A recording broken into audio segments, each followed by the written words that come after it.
Sacrifice millions for one dictator.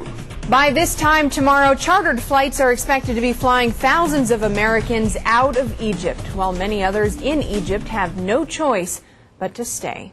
Good evening, everyone. I'm Christine Medella. As the conflict escalates, Egyptian Americans in Nashville are worried for loved ones living in the center of it. Joseph Pleasant has the story. Egypt is thousands of miles away from this Nashville restaurant, but inside this restaurant, the conflict there is at the center of their concerns and their discussions. Hooters, Kebab, and Euros on Murfreesboro Pike is a gathering place for many Egyptians living in Nashville. News coverage of the conflict in Egypt plays on every TV.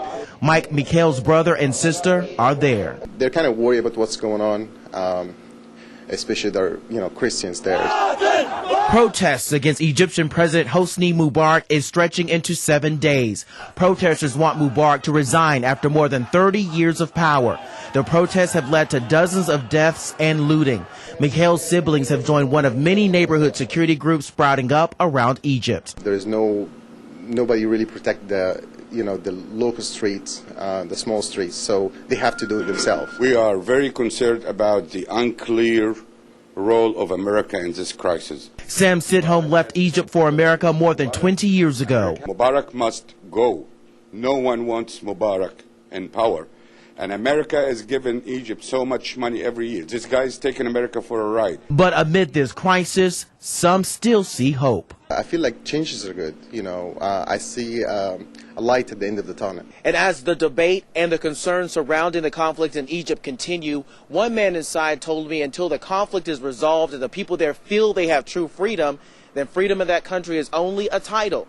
It's not real. In Nashville, Joseph Pleasant, Nashville's News 2.